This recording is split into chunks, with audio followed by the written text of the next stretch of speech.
¿Está? Hola, buenas noches a todos. Vamos a dar inicio a la cuarta sesión del módulo primero sobre consideraciones generales de la Ley General de Sociedades. Antes de empezar esta sección relacionada a los aportes, quería antes hacer un breve resumen de las clases anteriores de cara al examen que van a dar el día sábado. Va a ser un resumen muy sencillo, muy claro, así que espero que les sea de ayuda. El primero es hacer referencia a la denominación social y a la razón social.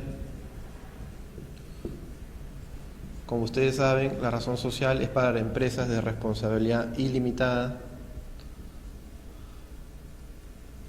y la denominación es para empresas, mejor dicho, sociedades de responsabilidad limitada. Los tipos de sociedad básicamente son, en el caso de la denominación social y la responsabilidad limitada, son las sociedades anónimas, la sociedad anónima cerrada y la sociedad anónima abierta, la sociedad comercial de responsabilidad limitada y la sociedad civil de responsabilidad limitada. En el caso de la responsabilidad limitada tenemos a la sociedad colectiva, tenemos a la sociedad en comandita simple y la sociedad civil ordinaria. También tenemos la sociedad en comandita por acciones, eso lo verán más adelante, en la que básicamente existe accionistas, o mejor dicho, socios, por un lado que tienen responsabilidad limitada y socios que tienen responsabilidad ilimitada. ¿Ok? Si tienes alguna pregunta me avisas. Por otro lado tenemos el tema del objeto social, que como hemos dicho con anterioridad básicamente es el fin de la sociedad, es el propósito de la sociedad y es básicamente lo que les va a generar la utilidad de la compañía. Recuerden el tema de los actos ultravires, que son aquellos actos que exceden o que están por encima o que de alguna u otra manera no forman parte del objeto social, que de acuerdo a la Ley General de Sociedades son obligatorias para las partes, mejor dicho, para la sociedad, en la medida que la persona que suscriba dichos actos o que ejecute dichos actos tenga poderes para ello, es decir, el tercero de buena fe no se ve perjudicado por los actos denominados ultravires. Por otro lado, tenemos el tema de la pluralidad de socios, que también lo deben haber visto en clase anterior. La ley exige que por lo menos 2 socios formen parte de la compañía, ¿correcto? Y existe la posibilidad de que por un plazo de 6 meses la sociedad pueda tener a un solo socio. Si es que no se restituye la pluralidad de socios a 2 en un plazo de 6 meses, la sociedad deviene irregular y por lo tanto puede ser materia de disolución y liquidación. Por favor, cualquier duda me avisa. Por otro lado, tenemos el tema de la duración de la sociedad.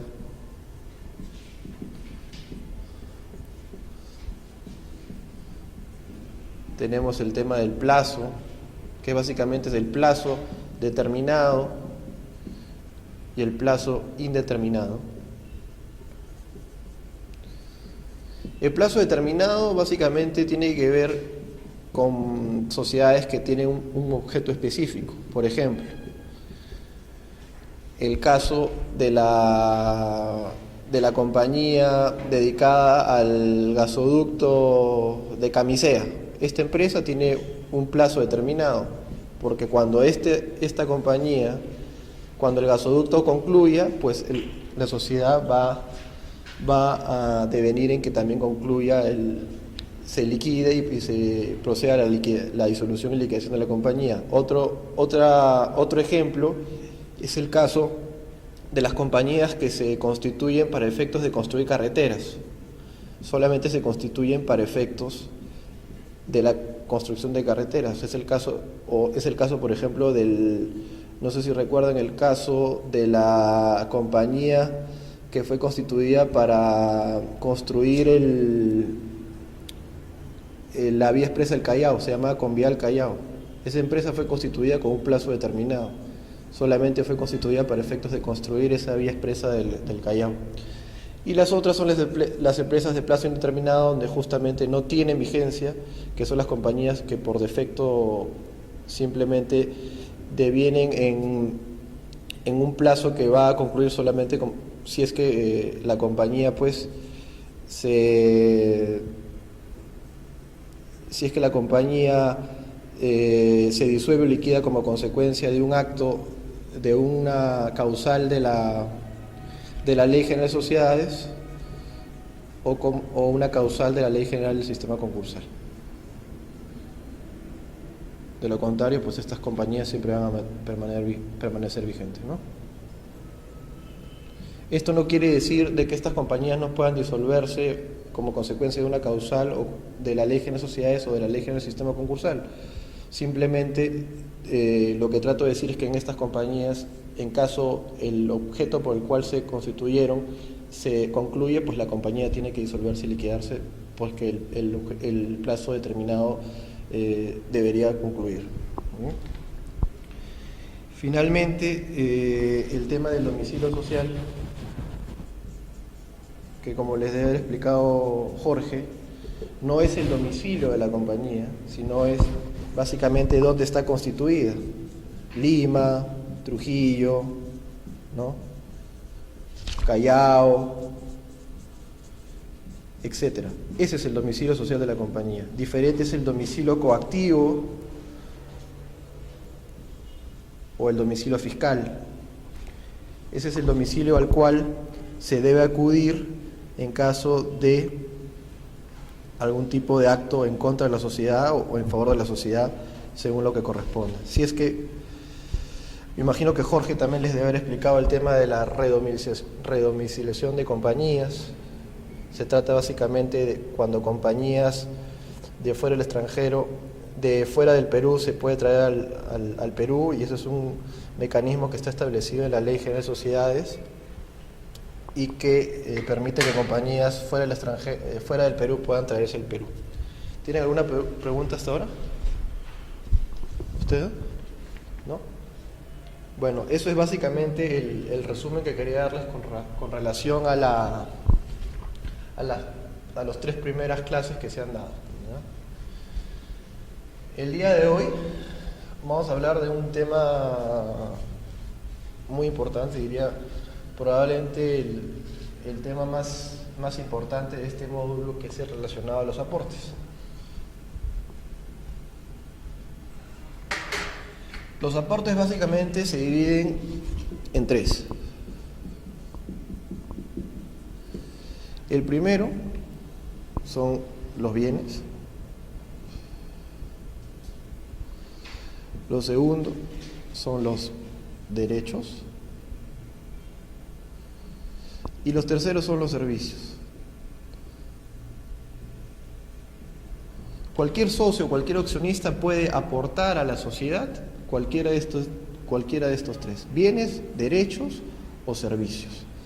Sin embargo, en el caso de la sociedad anónima, por ser una sociedad de capitales, no se puede aportar servicios.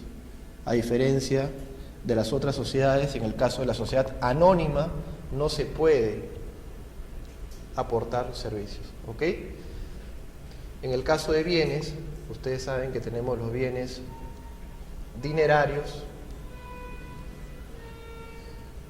y los bienes no dinerarios, lo vamos a ver en un momento con mayor detalle. Y por otro lado tenemos los derechos. ¿Cuáles son estos derechos? Usualmente son los derechos de crédito.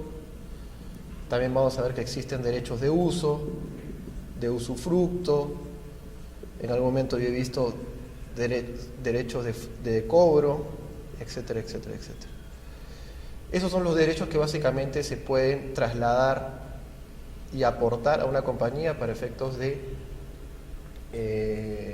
la entrega de acciones. ¿Qué es lo que genera que un accionista o que un socio entregue a una compañía o una sociedad bienes, derechos o servicios? Como consecuencia de la entrega de bienes, derechos o servicios, la sociedad va a entregar o va a emitir acciones o participaciones. Eso es lo que básicamente va a originar en favor del accionista o del socio la entrega de bienes, derechos o servicios. Como consecuencia del aporte de bienes, derechos o servicios, la sociedad va a emitir acciones o va a emitir participaciones. Y como consecuencia de ello, los accionistas o los socios van a tener participación dentro del capital social de la compañía. Por ejemplo, si es que es muy claro en el caso de los bienes dinerarios, que es dinero, soles. Imaginemos que se entrega 100 soles y que el valor nominal que se ha pactado en el estatuto y en el pacto social de cada acción es 1 sol, pues ello significará que te entregarán o que le entregarán al accionista o al socio 100 acciones de un valor nominal de 1 sol. Asimismo, en caso un derecho de crédito esté valorizado en 100 soles, pues seguimos la misma lógica. Hay un valor nominal de 1 sol y como consecuencia de ello te entregan 100 acciones de 1 sol. Ojo, y es muy importante, que puede darse el caso que exista un derecho de crédito para cobrar una deuda de, por ejemplo, 100 millones de dólares, pero eso no significa que en el informe de valorización pues vamos a obtener un monto en ese sentido, porque puede darse el caso que la deuda sea de dudosa cobranza, que no haya posibilidad de cobrar y que sea de larga data, que sea que va a cobrarse dentro de por lo menos unos 3, 4, 5 años, y eso origina que si bien es cierto tengamos una deuda de 100 millones de dólares, pues esta no sea valorizada en ese monto, sino sea por un monto menor. Por otro lado, también existe la posibilidad de que una empresa, una deuda o un derecho de crédito de 100 millones, considerando un largo plazo, o los intereses que vaya a generar, al final corresponda a un monto mucho mayor, con lo cual sería valorizado en un monto adicional a y como consecuencia de ello, pues correspondería la emisión de acciones por un monto mucho mayor, ¿no? Lo que les trato de decir es que no hay que guiarse en los casos de derecho de crédito, sobre todo en el valor nominal por el cual se tiene que cobrar esta deuda, sino lo que realmente valen como consecuencia del informe de valorización. ¿Tienen alguna duda al respecto?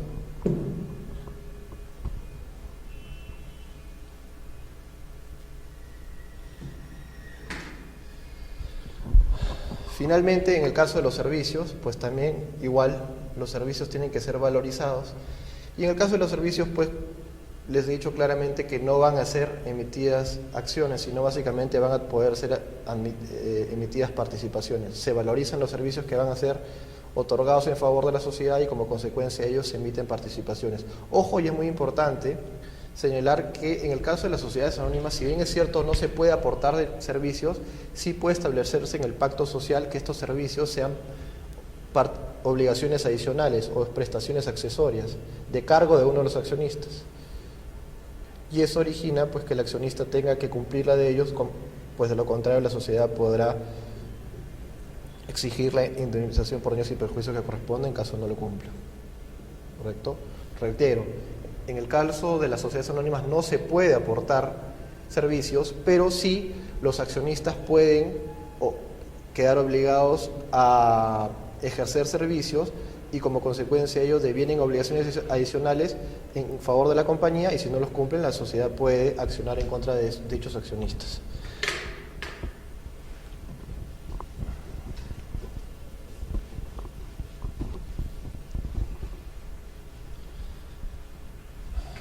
Pasando a las diapositivas y repitiendo un poco lo que hemos dicho. ¿Qué son los aportes? Los aportes son los bienes, derechos o servicios susceptibles de ser valorados económicamente. Los socios se comprometen a transferir o prestar a favor de la sociedad que los socios se comprometen a transferir por estar a favor de la sociedad para realización del fin con objeto de la misma, generándose para los socios una obligación de dar o hacer y deberá cumplirse con la entrega del bien o la prestación efectiva del servicio en la forma que se haya establecido en el pacto social o en el acuerdo correspondiente. Acá básicamente les estoy explicando lo que he puesto en la pizarra. Existen los bienes, que son entregables, que son los dinerarios y los no dinerarios, y además están los servicios por otro lado. Ahora vamos a explicar cuáles son las consecuencias de entregar los bienes dinerarios y los no dinerarios. ¿Sí? Primero hablemos de cuándo se considera entregado para efectos de la sociedad cada uno de los bienes. En el caso de los bienes muebles,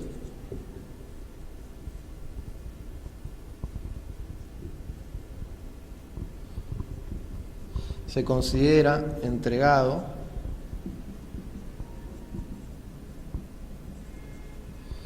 con la escritura pública.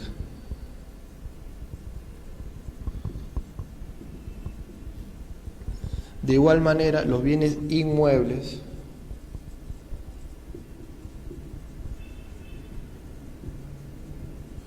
se consideran entregados con la escritura pública.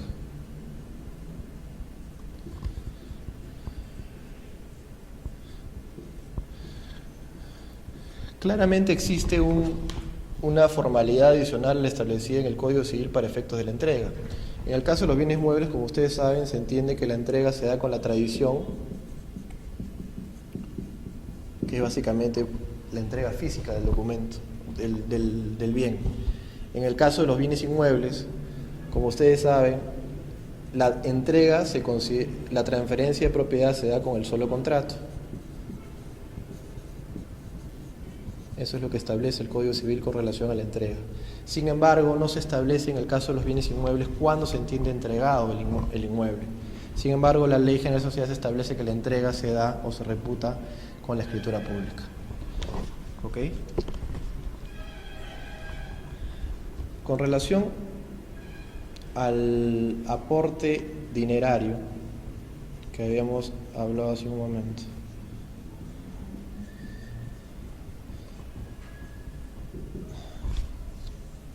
¿Cuándo creen ustedes que se tiene entregado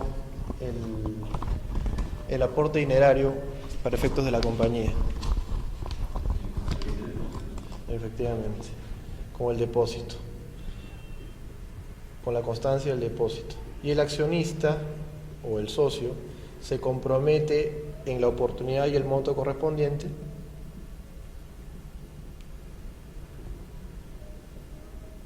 en el pacto social o en el acuerdo de junta general de accionistas. En estos dos supuestos es cuando el accionista o el socio se compromete a hacer el depósito. Por otro lado, tenemos los denominados aportes no dinerarios.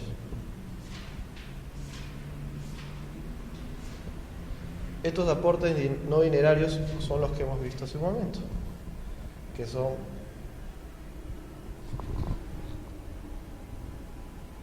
los inmuebles y los muebles. Dentro de los muebles, por cierto, están los derechos de crédito, los títulos valores,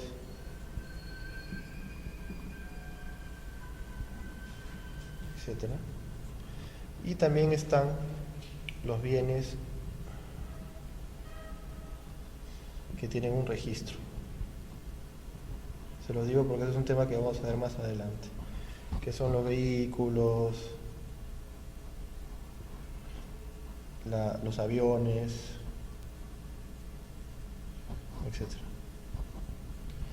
En el caso de los inmuebles, este aporte se da, como lo hemos dicho, con la escritura pública. Es bien importante para efectos de la formalización de la escritura pública que se incorpore el informe de valorización. Este informe de valorización tiene que establecer claramente cuánto es el valor que le corresponde a ese inmueble, porque a consecuencia de ese informe es que se van a emitir las acciones a favor del accionista. Ojo que puede darse el caso que existan inmuebles registrados e inmuebles no registrados. Las consecuencias son diferentes y los actos son diferentes. Porque en el caso de los inmuebles registrados, pues bastaría con hacer la referencia a la partida electrónica de la compañía, del inmueble, y previamente a la inscripción del aumento de capital, según lo que establece el reglamento del registro de sociedades, se tiene que inscribir la propiedad a nombre de la compañía y posteriormente el aumento de capital o la constitución de sociedad. Este es un tema muy importante. Cuando se trata de inmuebles registrados y se está aportando una compañía, previamente se tiene que inscribir en el registro de propiedad inmueble la transferencia de propiedad a favor de la compañía y posteriormente se tiene que inscribir el aumento de capital. Después vamos a ver más adelante que se puede calificar de manera simultánea, pero lo que es cierto es que primero se tiene que inscribir la propiedad a nombre de la compañía y posteriormente se inscribe el aumento de capital o la constitución de la compañía en registros públicos, ¿correcto? Y por otro lado tenemos los inmuebles registrados, no registrados. En este caso, en el informe de valorización y además en el acuerdo de aumento de capital o en la constitución social, pues tiene que quedar muy claro la individualización de este inmueble, porque de lo contrario, cuando se quiera proceder a inscribir en la primera de dominio, pues no se va a poder hacer. Se tiene que individualizar correctamente para efectos de una posterior inscripción a favor de la compañía. En este caso, solamente en este caso, no se va a poder inscribir previamente en el registro público de propiedad inmueble antes de inscribir el aumento de capital en la partida correspondiente. Por otro lado, tenemos el caso de los bienes muebles, que son los derechos de crédito, títulos, valores, etc. Cuando se trata de títulos, valores, cuyo deudor es uno de los accionistas o uno de los socios, para que se considere que esté acreditado o que se haya efectuado el aporte, previamente tiene que ser pagado. Es decir, se puede emitir un título valor cuyo deudor es uno de los accionistas o los socios, pero solamente se considerará que existe aporte una vez que se pague y conste en un depósito acreditado en una entidad del sistema financiero. Ese es un tema muy importante. Es decir, un título valor cuyo deudor es uno de los accionistas o uno de los socios, sigue la suerte de un aporte dinerario, ¿correcto? Como lo había explicado acá, que básicamente es una constancia de depósito en una empresa del sistema financiero. Es un tema muy importante. Sin embargo, si se aporta un título valor cuyo deudor garantizado, cuyo deudor no es el accionista o no es el socio, en ese caso sí se puede aportar y se considera que se ha realizado el aporte al momento de la escritura pública, con el informe de valorización correspondiente. ¿Ok?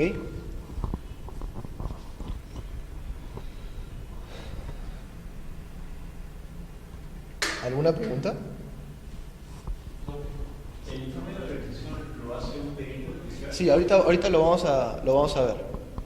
No tengo muy claro la parte de cuando son bienes inmuebles no registrados. ¿Ya? ¿Cuál es tu pregunta ahí? O sea, que no hay una inscripción. Correcto. ¿En qué sentido no hay inscripción? Porque tú sabes que muchas veces, el registro público de propiedad inmueble y de predios no está completamente saneado. Existen inmuebles que aún no tienen la primera inscripción de dominio, así como que existen inmuebles que tienen superposiciones o cosas por el estilo. También existen casos en los cuales en tu partida solamente tienes una parte y tienes una posesión adicional, con lo cual falta esa parte para poder adherirla a la partida de tu inmueble. Entonces, al final del día, siempre existen inmuebles que no forman parte del registro público. Sin embargo, son inmuebles y por lo tanto tienen un valor. son los muchas veces también hay posesiones que por prescripción se forman parte de la propiedad de una persona natural o jurídica que al final se puede aportar a la compañía. Entonces hay bienes inmuebles no registrados, quiero decir, son bienes inmuebles que no tienen partida electrónica en el registro de propiedad inmueble o en el registro de predios, que pueden ser aportados. Esos registros, esos inmuebles tienen que ser individualizados correctamente para que mañana más tarde, cuando al final ya se pueda tener la partida electrónica, lo puedas inscribir en registros públicos a nombre de la compañía. ¿Cómo individualizado es hacer una prescripción? No, individualizado quiere decir que hagas una descripción precisa del inmueble. Inmueble de tantos metros, con la ubicación de tal a tal, por el norte por tal lado, por el sur por tal lado, por el oeste por tal lado, por el este por tal lado. Incluso muchas veces se adjunta el plano, ¿no? No, indemnización no. O sea, imagínate que se trata de un inmueble, muchas veces un inmueble es lo que usualmente hacemos, ¿no? Inmueble de 1000 metros cuadrados, cuya ubicación en el catastro es tal, ¿no? Cuyos límites y medidas perimétricas son las siguientes, ¿no? Es lo que se suele poner, cuyo plano se adjunta,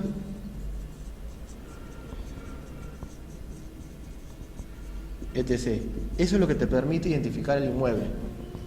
Básicamente, ¿por qué? Porque no existe partida electrónica por este inmueble. ¿Me dejo entender? ¿Te queda claro? Lo que tenemos que hacer es individualizarlo. Quiero decir, que quede claro exactamente cuál es este inmueble. ¿Quién es? ¿Cuál es? ¿Ok?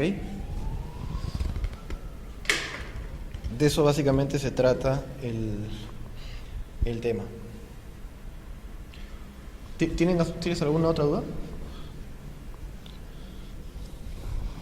A veces cuando aportan bienes inmuebles registrados, pueden declarar el inmueble, o sea, pueden valorizar el inmueble mayor al monto que está registrado. Sí, claro.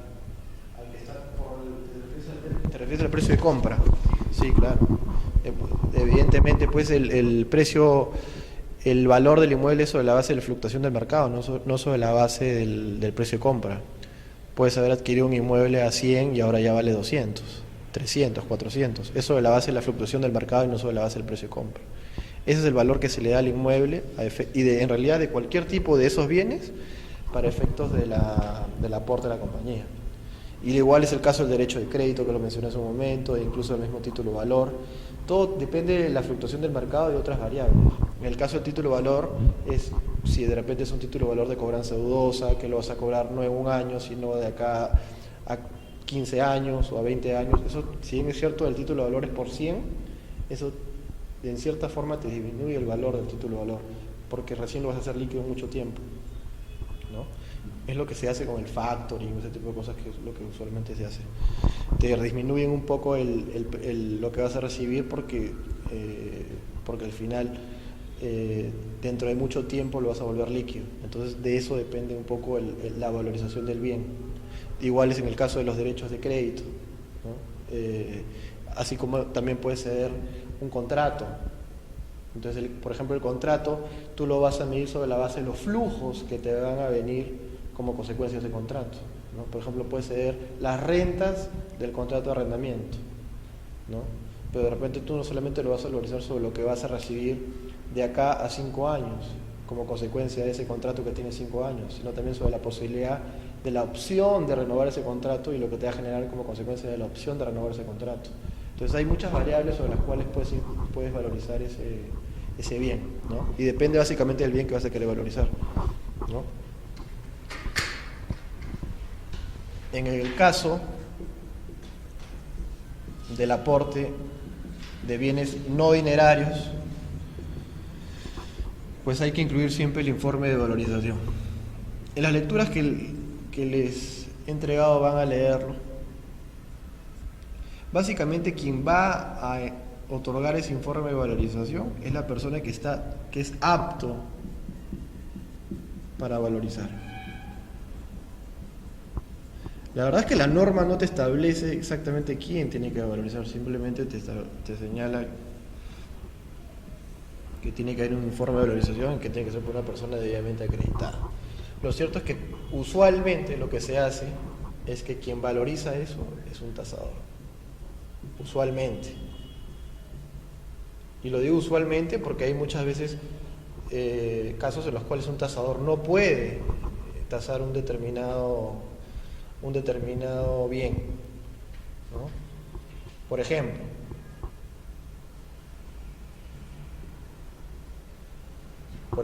le digo, y es parte de lo que vamos a ver más, lo que voy a ver más adelante. Muchas veces se transfiere lo que se denomina un bloque patrimonial.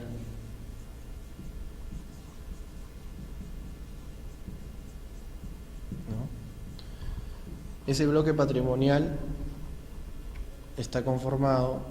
puede estar conformado por bienes, derechos y servicios.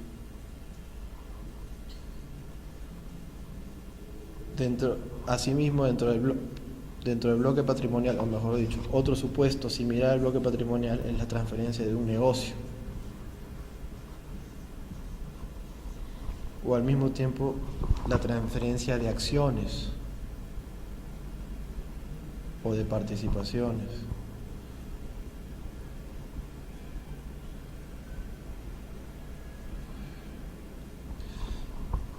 ¿Por qué siguen la similar suerte?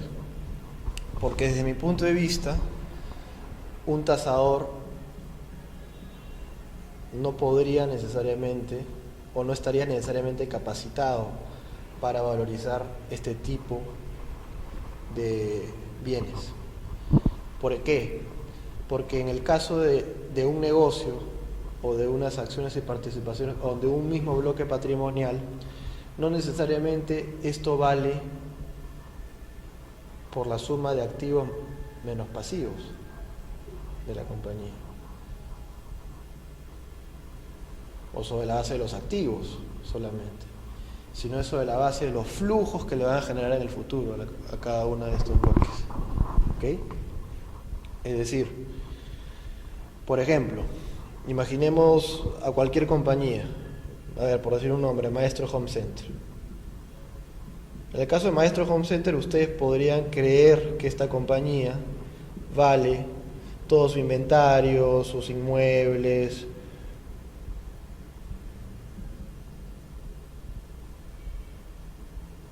etcétera, o todo ese tipo de activos, lo cual te podría dar un monto una vez que estén completamente considerando las depreciaciones de los activos. Pero esto no vale necesariamente la compañía. Esta compañía vale esto más lo que le va a generar en flujos en el futuro. Entonces, por eso es que les digo, y de hecho así se hacen las valorizaciones de compañías, sobre la base de flujos futuros, sobre la base de la utilidad comercial que se le llama a la compañía, de la utilidad operativa, perdón. Esto es un tema netamente financiero y comercial, que se los explico simplemente para que tomen una referencia, pero lo que les trato de decir es que tenemos que ir a quién es apto para valorizar determinado bien o determinado servicio, determinado bloque, o determinado negocio, determinadas acciones. Al final, cuando tú transfieres acciones o participaciones, estás transfiriendo un negocio y estás transfiriendo una empresa, ¿no? Entonces, eso no solamente es los activos o los pasivos, sino es lo que les va a generar esa compañía en cuanto a flujos, las ventas. Eso es lo que vale una compañía realmente, no los activos o los pasivos.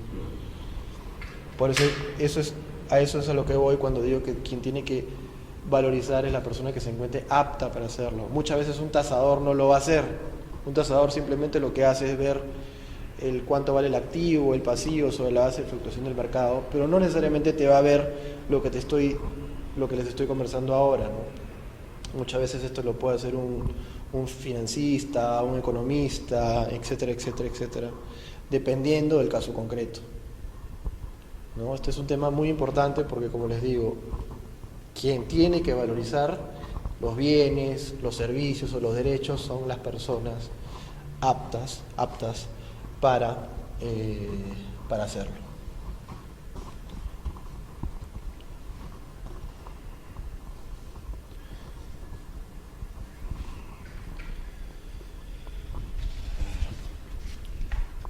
Quería darle un poco a ustedes un input con relación a lo que establece el Reglamento General de Registros Públicos, con relación a cuándo se hace efectiva la entrega de los aportes. ¿Okay? El Reglamento del Registro de Sociedades establece claramente cuando se entiende efectiva la entrega de los aportes para efectos registrales. ¿Okay? Esto es siempre sobre la base de lo que establece la ley de sociedades. En el primer supuesto, pues como ya lo hemos explicado claramente, está el tema del dinero. El dinero se acredita mediante una constancia de depósito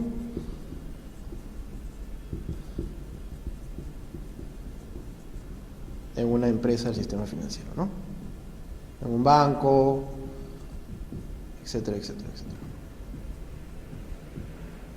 En una caja, etcétera. Básicamente donde tenga la cuenta la compañía. Por otro lado, tenemos a los títulos valores. Los títulos valores, como les expliqué hace un momento, cuando el deudor es uno de los socios, se entiende efectiva cuando existe la constancia de depósito. Es decir, sigue la suerte de lo que hablamos hace un momento cuando el aporte es dinero. Sin embargo, cuando el deudor es un tercero, ¿cómo se acredita que ha sido entregado? Con una declaración jurada del gerente general, del administrador o de un funcionario autorizado de que este título valor ha sido debidamente transferido o endosado. Reitero, el supuesto es completamente completamente diferente. En el caso del deudor socio de un título valor, sigue la suerte del dinero. Cuando es un deudor tercero, pues se acredita para efectos registrales con una declaración jurada o con una constancia del gerente general, del administrador o del funcionario competente de que el título valor ha sido debidamente transferido o endosado. ¿Ok?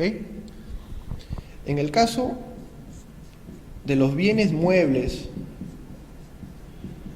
no registrados, es decir, aquellos bienes muebles que no tienen un registro, ¿cómo se acredita esto? ¿Cómo creen que se puede registrar esto? ¿Cómo? Con la declaración jurada, ¿no?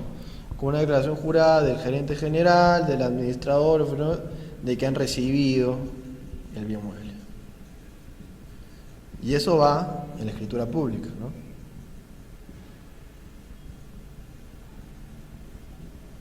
Eso va en la escritura pública. Por otro lado, tenemos los bienes registrados.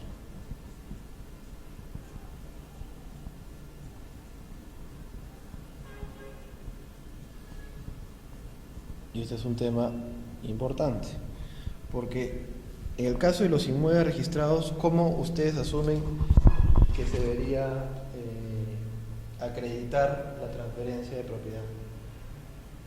Con constancia o un documento que indique quién es propietario, ¿no? Se llama grabado a los títulos. A ver, lo acabo de decir hace un momento, de repente te acuerdas.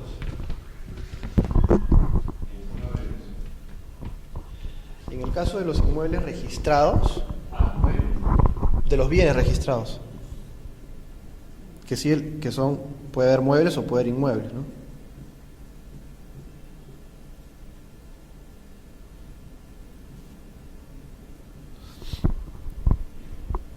Se tiene que primero inscribir en registros públicos la transferencia de propiedad, ¿no? o del título que se está otorgando. Puede ser que se esté cediendo el uso o el usufructo a favor de la compañía, primero se tiene que inscribir.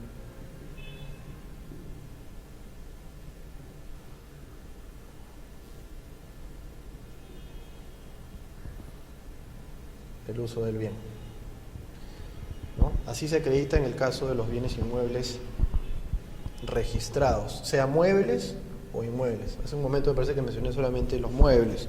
Pues bueno, también es muebles e inmuebles. Hay muebles, como les digo, que tienen registro, que son los vehículos, los aviones, los barcos, ¿no? Etcétera. En esos casos, pues primero se tiene que inscribir la transferencia de propiedad a favor de la compañía y posteriormente se inscribe el aumento de capital o la constitución de la compañía. Lógicamente, cuando se ingresa el título, el registrador, si es que está en el mismo domicilio, va a calificar ambos al mismo tiempo, ¿no? Y va a inscribir la transferencia de propiedad o la transferencia del uso y al mismo tiempo va a escribir el aumento de capital y se hace una calificación de manera simultánea.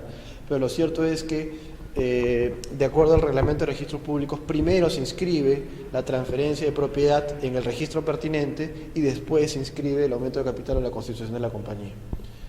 ¿Ya? Por otro lado, está el tema de los bienes inmuebles que conversamos hace un momento, no registrados.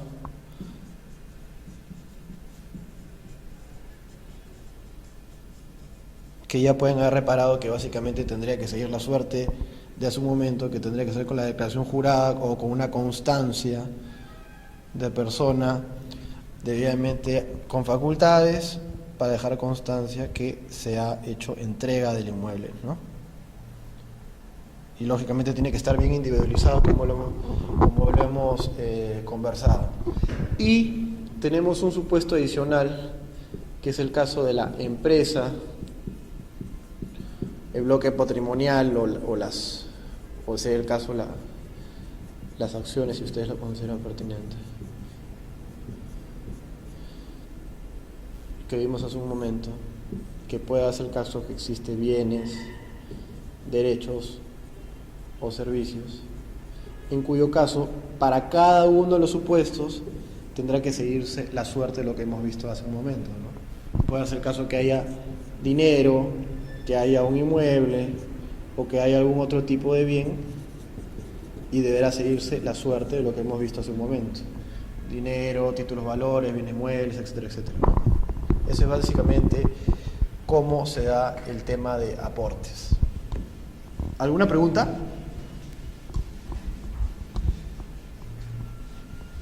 ¿O no hay preguntas?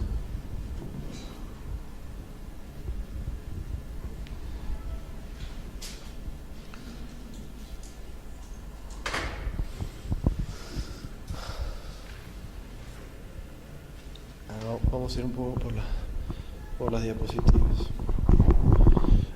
Bueno, esto básicamente ya se lo he explicado. Bienes no dinerarios son los bienes muebles, inmuebles, derechos y valores. Por otro lado están los servicios. Los servicios no se pueden aportar para sociedades anónimas, tal como he dicho hace un momento, y además también existen los bienes dinerarios.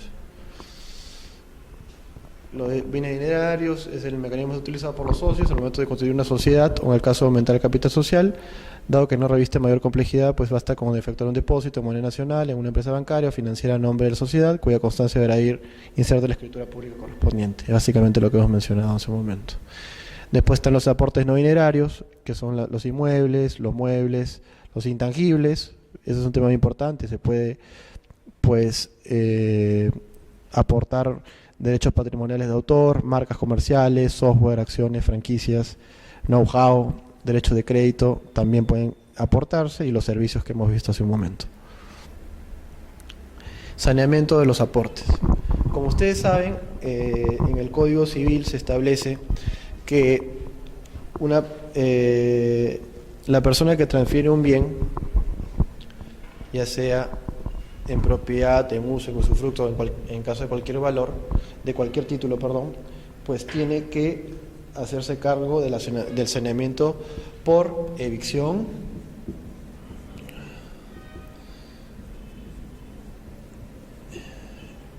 y los vicios ocultos, ¿no? ¿Qué quiere decir esto? Muy sencillo, y es que básicamente la persona que aporta tiene que entregar un bien completamente saneado, sin problemas, sin contingencias, y en el caso que los hubiere, pues tiene que responder con relación a ese bien que ha sido aportado. Básicamente lo que está haciendo aquí la ley de sociedades es repetir o reiterar lo que establece el Código Civil en el caso de transferencia de bienes de cualquier naturaleza y bajo cualquier título a favor de un tercero.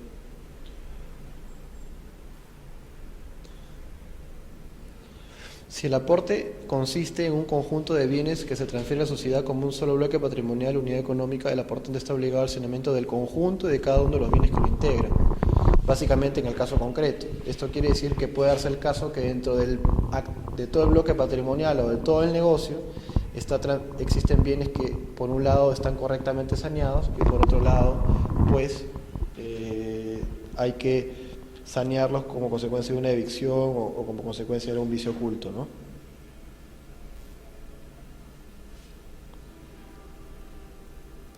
Este es un tema importante respecto a esta diapositiva, y es que en el caso de la responsabilidad del aporte del aportante de la asociación de derechos se limita únicamente al valor atribuido al derecho cedido al momento del aporte.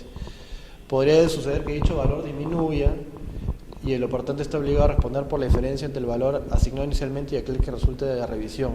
Pero ese es el momento en ese momento, ojo, ese es en ese momento, porque como hemos dicho, existe la posibilidad que cualquier bien fluctúe como consecuencia del mercado de otras variables que al final dentro de 2 o 3 años valga mucho más, ¿no? Es decir, si al momento de la escritura pública había un bien que valía 100 y realmente valía 90, pues el accionista o el socio tiene que hacer lo que fuere para resarcir ese 10 que no está siendo retribuido en favor de la compañía, porque al final lo que está haciendo la sociedad es emitir acciones o participaciones por 100 y no por 90. Diferente es el caso si es que se aporta un inmueble, por ejemplo, por 100 y de acá a 3 años vale pues 500 o de acá a 3 años vale 20. Eso es otra cosa. Eso es básicamente una fluctuación del mercado a largo plazo y no tiene nada que ver con un tema de algún tipo de desmedro en contra de la compañía, ¿no? El riesgo. A ver, este es un tema interesante.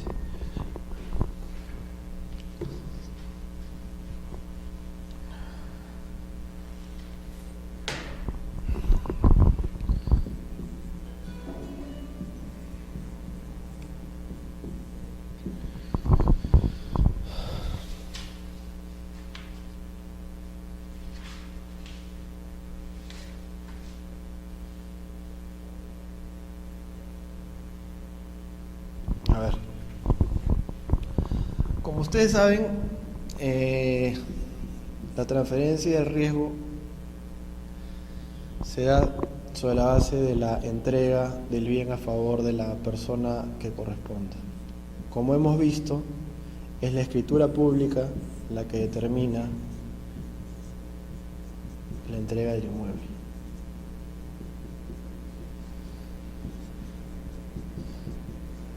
¿Qué quiere decir esto? Y es muy sencillo. Y es que todo lo que pudiera haber ocurrido antes de la celebración de la escritura pública, que impide que se haya entregado el bien a la compañía, debe ser asumido por quien aporta el bien.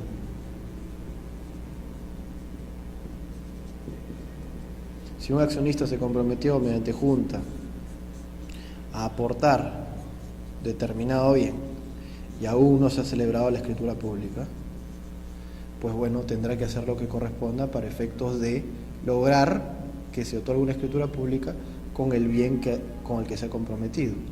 Ahora, vamos a ver qué es lo que ocurre en el caso que se pierde ese bien.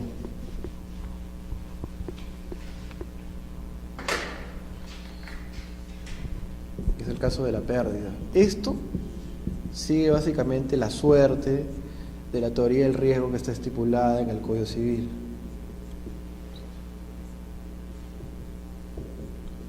La teoría del riesgo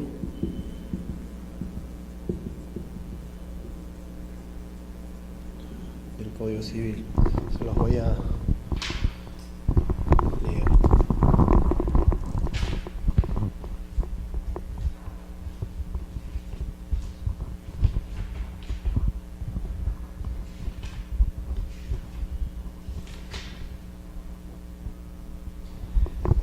La teoría del riesgo está establecida básicamente en el artículo 1138 del Código Civil, y tal como se establece en dicho artículo, hay una serie de supuestos en favor o en contra del deudor al acreedor según corresponda por un bien que deviene incierto. ¿Por qué deviene incierto? Porque existen bienes inciertos, como lo vamos a ver ahora. Imaginemos el caso, ¿qué es un bien cierto? Un bien cierto es un bien que está plenamente individualizado, ¿no? Que podemos identificarlo, que sabemos cuál es, que tenemos cómo llegar a él, como puede ser un inmueble con partida electrónica, incluso un inmueble no registrado, pero sabemos cómo llegar a él, ¿no? ¿Qué es lo que ocurre si es que este bien se pierde y no se logra entregar?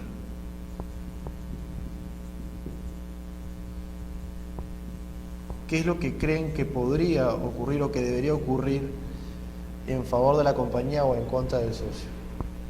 Si es que se pierde un bien cierto, o sea, un bien individualizado, que puede ser mueble o inmueble. También puede ser un mueble. ¿Qué creen que es lo que debería ocurrir en favor de la sociedad o en contra del accionista?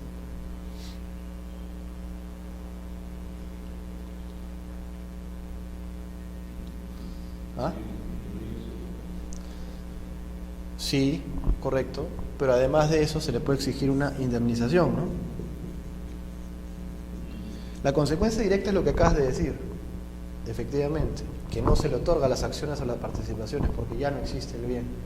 Pero además de ello, si es que es por culpa o por causa atribuible a dicho accionista o dicho socio, pues se le exige la indemnización por daños y perjuicios.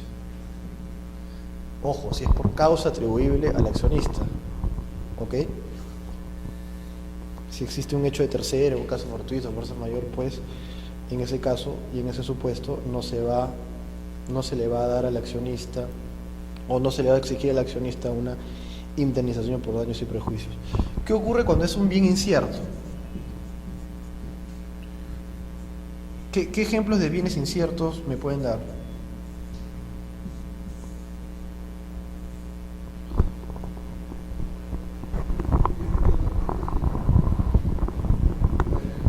Puede ser, sí.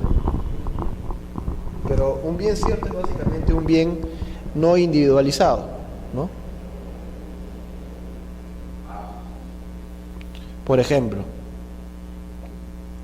quiero que me des de ese grupo de vacas una. No está individualizado, no queda claro exactamente qué es. Y lo cierto es que en el caso del bien incierto, como aún no deviene incierto,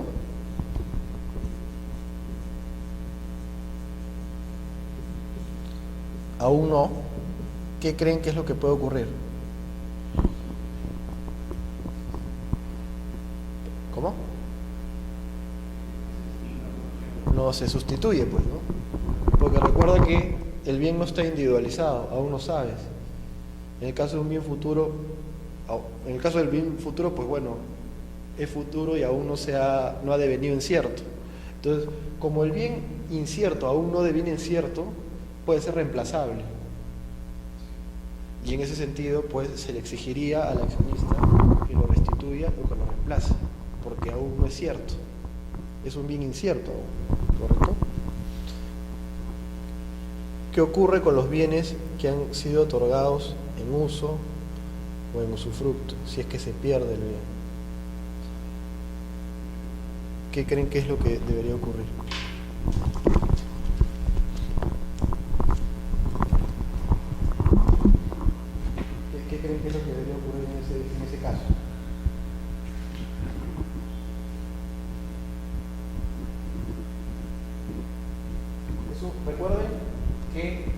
un bien puede ser otorgado en propiedad, pero también bajo otro título.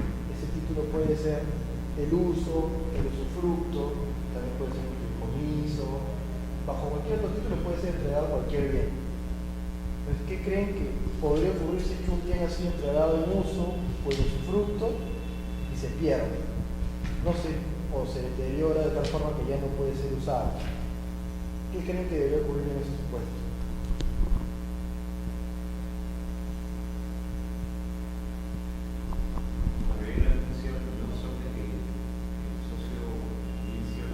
Correcto, correcto. Te leo el artículo. Correcto. Si se trata de un bien a ser aportado en uso de su fruto, el aportante puede optar por sustituirlo con otro que preste a la sociedad el mismo beneficio, es decir, si la suerte del bien incierto que hemos dicho en ese momento, porque no está individualizado, mejor dicho, está individualizado, pero puede ser sustituido por otro. ¿Correcto? Y por otro lado, se establece que la sociedad queda obligada a aceptar el bien sustituto, salvo que el bien perdido fuese el objeto que se había propuesto explotar. En este último caso, el socio aportante queda obligado a indemnizar a la sociedad si la pérdida del bien le fuese imputada. Por ejemplo, imagínense que ustedes son accionistas y aportan a una compañía la renta de su inmueble ubicado en San Isidro, por poner cualquier distrito. Ustedes saben que San Isidro es un distrito bastante solicitado y genera renta bastantes atractivas para cualquier accionista. Se pierde el bien y ustedes accionistas le dicen, ok, te voy a otorgar en lugar de esta renta, la renta, por decir cualquier distrito, y no porque necesariamente sea así, la renta en Pueblo Libre de una casa que me genera la misma renta el día de hoy con relación a la de San Isidro. Si ustedes son los socios y yo siendo sociedad, ¿qué creen que yo podría responder al respecto? ¿Es sustituible? Ojo, estamos hablando de una de 500 acá y una de 500 acá. ¿Creen que es sustituible? Se trata de la misma renta. Este bien se pierde y me dice el accionista, ustedes accionistas te lo reemplazo por este. ¿Cuál creen que podría ser la respuesta de la compañía al respecto?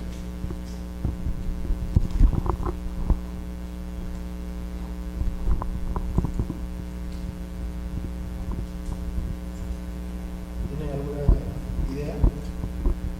Les repito el artículo. Para que lo tengan claro, ¿ya?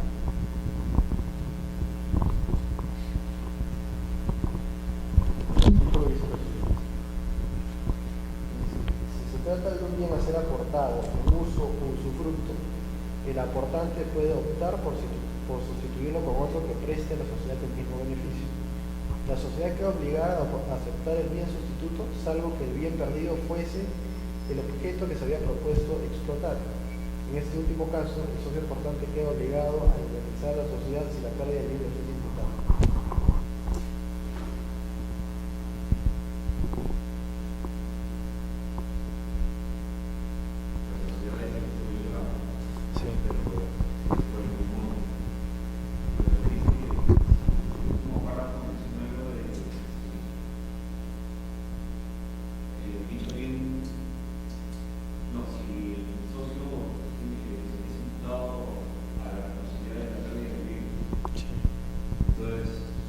A ver, hay dos cosas por ver acá. A ver, el primero es el siguiente. El primero es que, particularmente yo creo que no necesariamente cumple la misma función esta renta que esta renta. Es decir, no necesariamente en este caso es sustituible esta por esta, y habrá que ver las variables al respecto. ¿Por qué? Porque si bien es cierto estamos hablando de una renta de 500 acá y 500 acá, lo que yo espero y lo que les dije hace un momento es que siempre un bien tiene el valor de sus expectativas en el futuro, y creo que un inmueble con una renta de 500 en San Isidro va a valer en el tiempo más que una renta en Pueblo Libre que en este momento vale 500, básicamente por la zona. Es decir, en el primer caso que hay que considerar, yo creo que no necesariamente es sustituible esta por este, con lo cual habrá que pedirle algún otro bien sustituto para efectos de poder tener correspondencia con esta renta en un inmueble en San Isidro. Pero además de ello, imaginemos que sí cumple la misma función, que la sociedad considera que este es de 500 y este es de 500, pero resulta que la sociedad iba a explotar y el objeto principal por el cual se estaba aportando era esta renta en inmuebles San Isidro. Pues en ese supuesto, el artículo dice pues que la sociedad está o puede rechazar ese aporte, por más que sea similar en cuanto a este monto, básicamente porque era la fuente principal del ingreso de la sociedad en este caso. Pero esta fuente principal es sobre la base de las variables que mencioné hace un momento. Me imagino que puede darse el caso que justamente hayan querido explotar este bien porque les iba a generar unos ingresos importantes como consecuencia de que estaba en San Isidro, de que era una zona bastante comercial, de que era una zona que les iba a generar ingresos importantes por la zona en la que estaba ubicada, etcétera, etcétera, etcétera, ¿no? Esa es básicamente la razón a la que se refiere el inciso 3 del artículo 30 de la Ley General de Sociedades, ¿no? No sé si tienen una pregunta al respecto. ¿Tienen alguna pregunta?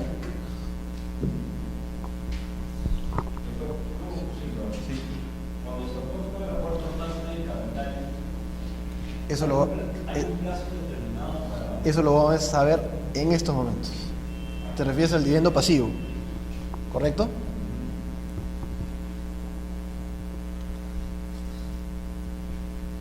A ver. Pero ojo que eso es el tema. A ver. Cuando se va a realizar un aporte, imaginemos que se realiza un aporte de un sol.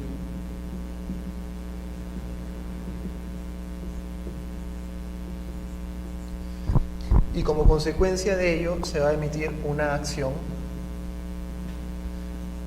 de un valor nominal de un sol. El accionista suscribe la acción, es decir, quiere comprar la acción, a eso se refiere a suscribir, compra la acción con este aporte de un sol. La ley de sociedades establece que se puede suscribir esta acción con el 25% del monto del aporte, que en este caso sería, para efectos del ejemplo, 0.25. Eso se llama el principio de desembolso mínimo. Eso quiere decir que se puede suscribir acciones con la cuarta parte del capital social, del aporte, ¿correcto? La forma de pago se establece en el pacto social o en la Junta General de Accionistas. No hay un plazo perentorio, eso se establece en el pacto social o en la Junta de Accionistas. Ahora, ¿cuáles son las consecuencias del no pago?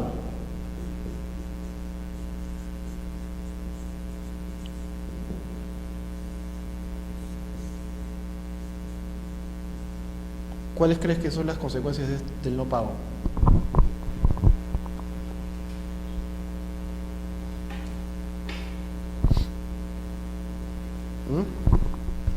¿Cuáles creen ustedes que son las consecuencias del no pago?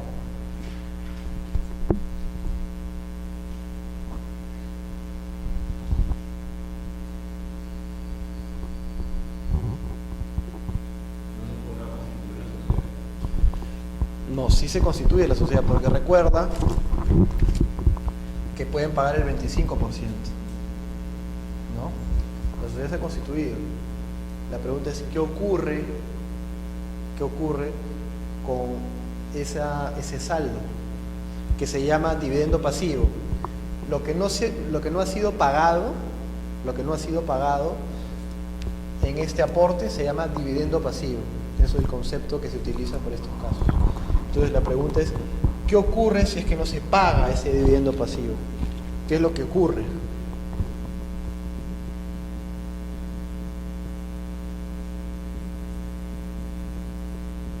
¿Qué es lo que establece la norma al respecto? ¿Qué creen debería ocurrir en este supuesto.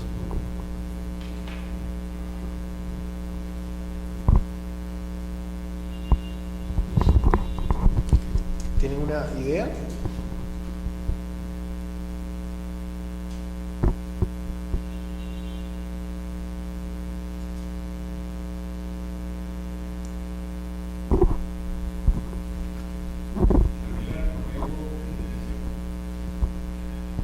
¿En qué sentido?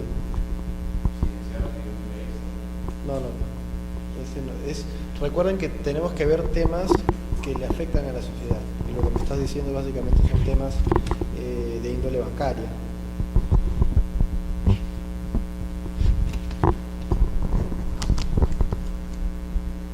A ver, le voy a leer lo que dice la parte general de esto y después le voy a decir exactamente qué es lo que dice la parte de sociedad anónima que es aplicable a las demás sociedades, ¿ya?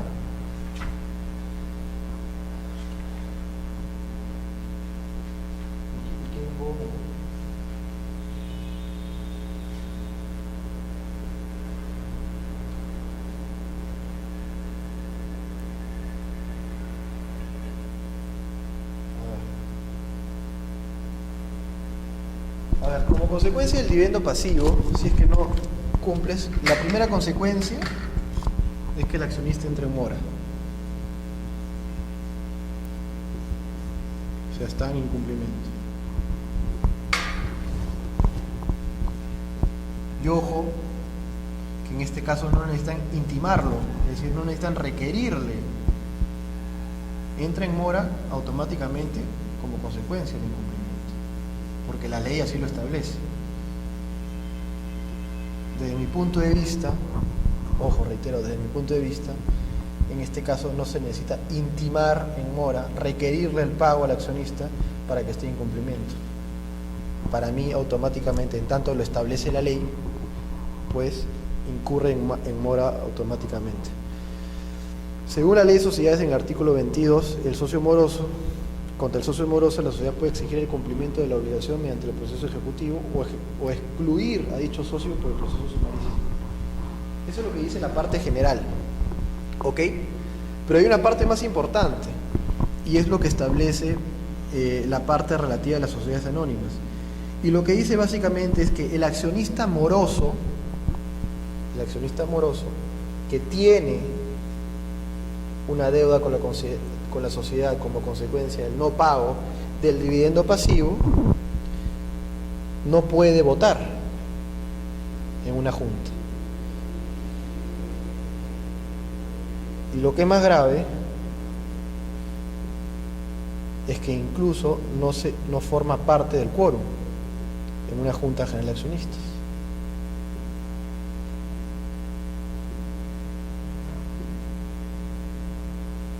Esa es la consecuencia real y más importante en el caso de que un accionista no haya pagado el dividendo pasivo. Esa es realmente la consecuencia importante, que este accionista no puede votar y no forma parte del quórum en una junta general de accionistas, es decir, no puede ejercer sus derechos políticos en una junta. Y como existe igual razón e igual derecho, pues lo señalado en este caso de la sociedad anónima es aplicable a todas las demás sociedades, ¿no? Si no se paga el dividendo pasivo, no pueden ejercer sus derechos políticos. Esa es la consecuencia real, la más importante, la que realmente lo perjudica al accionista y al socio. Y con eso hemos concluido el tema de aportes. No sé si tienen alguna pregunta al respecto.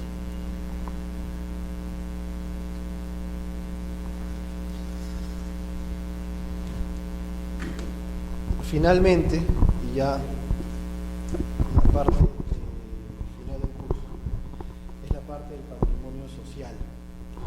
Esta parte realmente es un tema, dirían, bastante contable, pero lo trata la parte general de la ley de sociedades.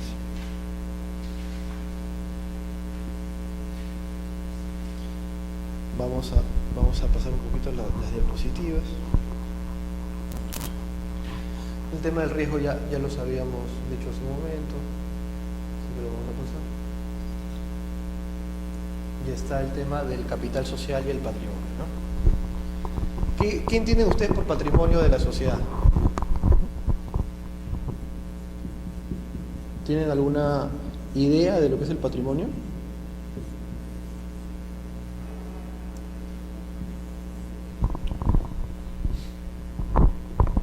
¿Ah?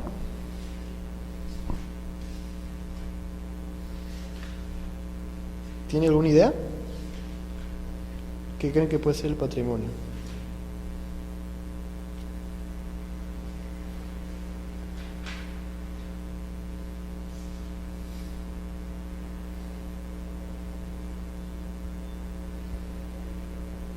Es lo que representa las acciones, puede ser bienes,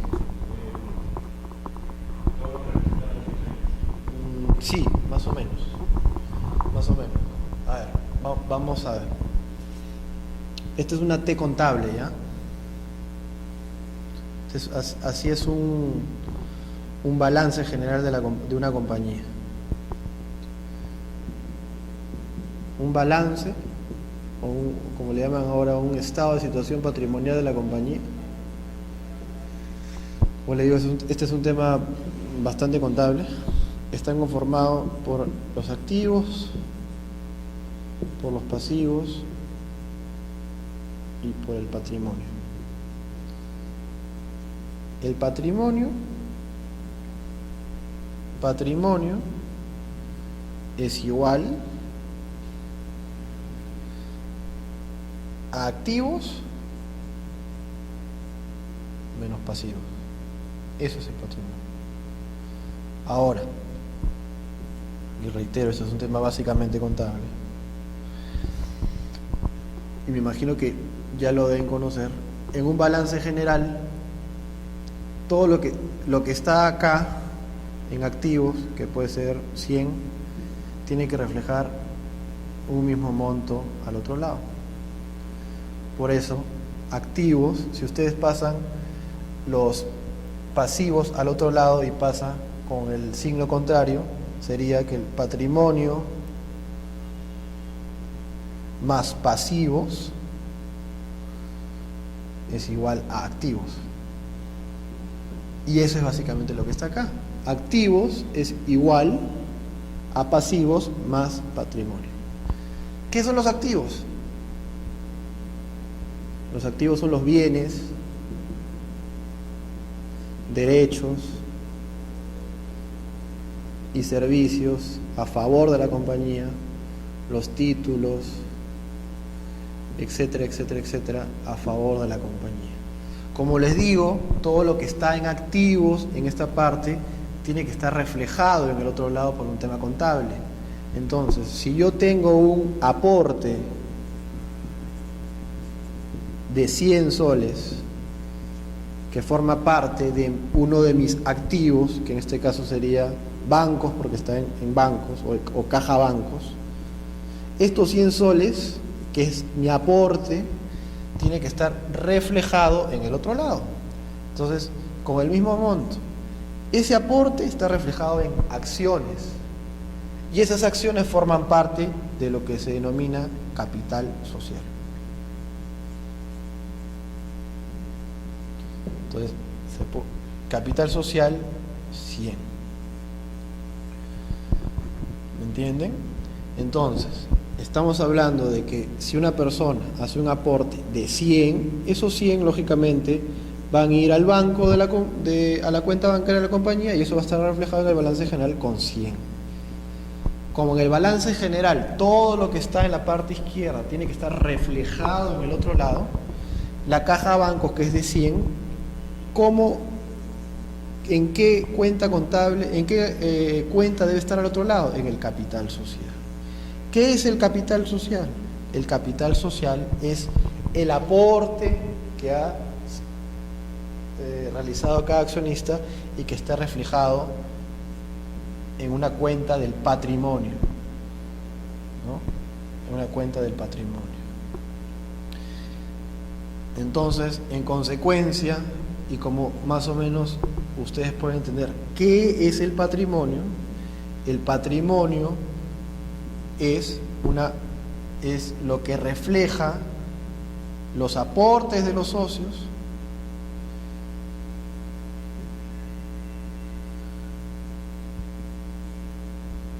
o en general todo lo que deviene en favor de cualquier socio.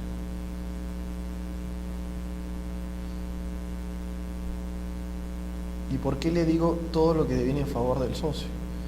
¿Por qué? Porque en el patrimonio también están los resultados. ¿Qué son los resultados? Las utilidades de la compañía. Y esas utilidades, como saben, son de los accionistas o de los socios. Ergo, ¿qué significa? Que el patrimonio son las deudas de la sociedad a favor del socio. ¿Qué son los pasivos? Las deudas de la sociedad a favor de los terceros.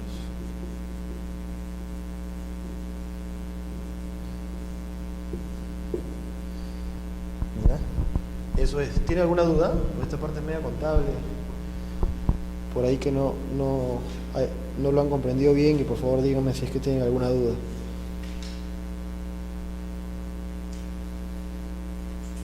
¿Tienen alguna duda? ¿Ah? ¿Les queda claro todo? ¿Ah? ¿Cuál es tu duda?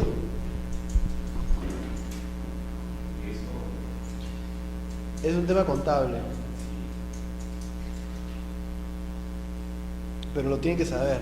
Es bien importante para efectos de saber el tema del capital social y el patrimonio. A ver, les leo el artículo de la Ley de Sociedades al respecto, ¿ya? El artículo 31 de la Ley de Sociedades establece que el patrimonio social responde por las obligaciones de la sociedad, sin perjuicio de la responsabilidad personal de los socios en aquellas formas societarias que así lo contemplan. ¿Qué es lo que dice esto? Lo que dice la Ley de Sociedades es que el capital social, que es el patrimonio, es decir, todas estas cuentas que están acá, y cuando se refiere al patrimonio social, en principio, la ley se ha querido referir al capital social. Pero de mi punto de vista, no solamente abarca el capital social, sino todas las cuentas de la cuenta patrimonial, que son los resultados acumulados, que son las utilidades del ejercicio, los dividendos, etc. ¿Qué quiere decir? Que si es que hay deudas de la sociedad, que son las que están acá, en los pasivos, que no pueden ser cubiertas con los activos, en caso suceda eso, se tiene que utilizar estas cuentas para pagar las deudas de acá. ¿Me entienden? ¿Ya? Como consecuencia de ello, si es que después de pagadas todas las deudas se liquida la compañía, si es que existe capital social que aún queda, tiene que ser devuelto a los accionistas. Porque como les he dicho, en el capital social básicamente son las deudas de la sociedad a favor del socio. Y estas deudas a favor del socio solamente se van a dar y se le va a pagar al socio y se le va a restituir siempre que se haya pagado todas las deudas y exista la posibilidad y exista remanente para pagar a los accionistas lo que aportaron. Es decir, los accionistas y los socios, en el caso de las sociedades con responsabilidad limitada, van a responder con todo lo que aportaron y nada más, ¿no? Es decir, las empresas, los accionistas de responsabilidad limitada van a responder con su capital social, simplemente con eso. En cambio, en el caso de las sociedades con responsabilidad ilimitada, no solamente se van a ir contra el capital social, sino además se van a ir contra los bienes de estas personas. Eso es básicamente lo que dice la norma con relación al tema del capital social y el patrimonio. No sé si tienen alguna duda, porque siento que no he sido muy claro al respecto. ¿Tienen alguna duda?